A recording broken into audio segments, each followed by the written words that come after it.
Hi there, I'm Jay Beard from Pixel Mage Games. We're excited to show you our first game, Hero's Song.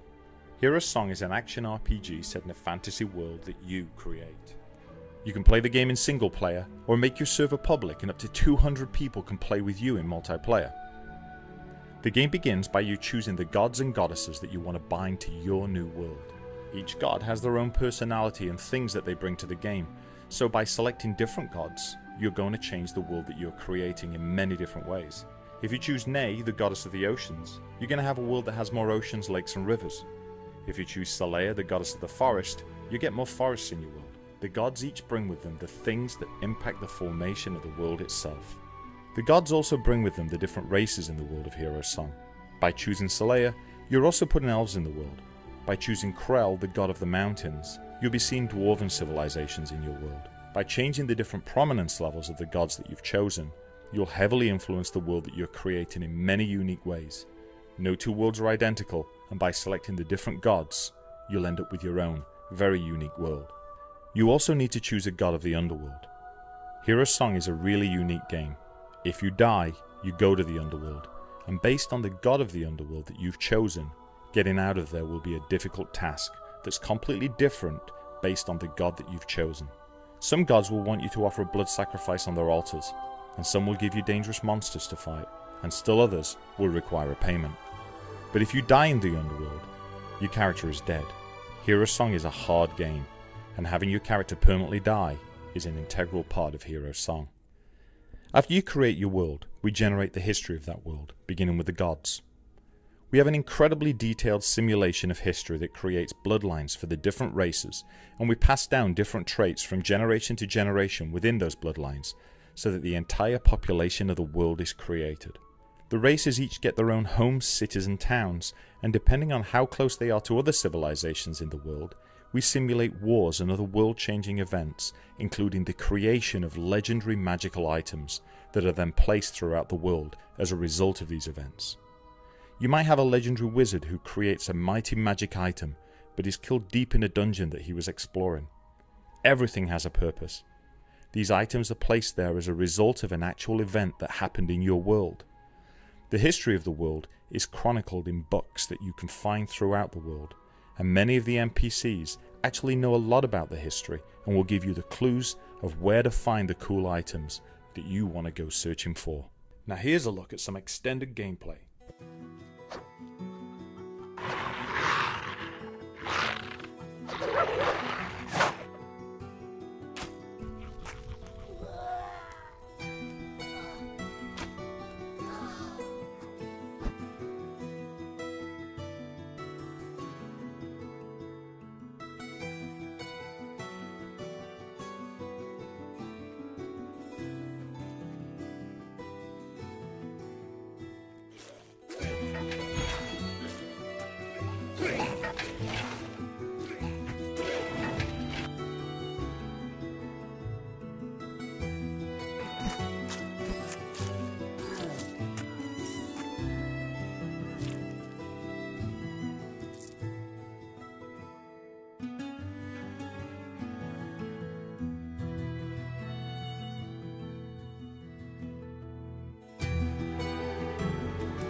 We hope you enjoyed seeing what we have.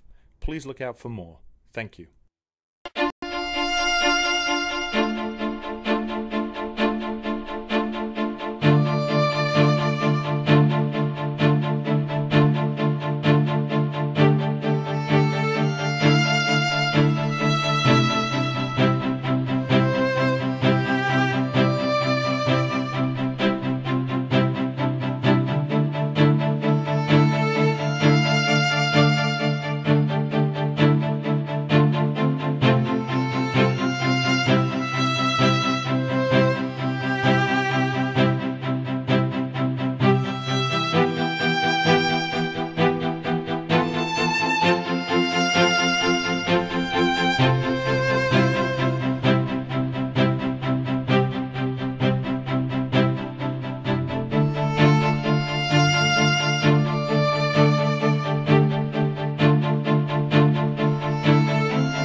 Well, fella,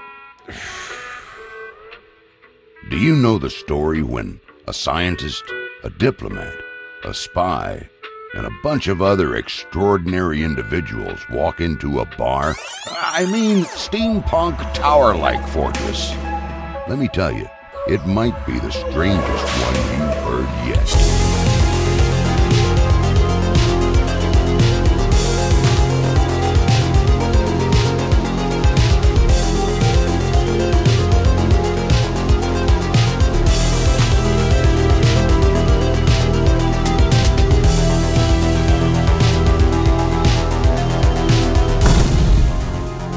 And you know, when a story opens like that, it's gonna end with a bang.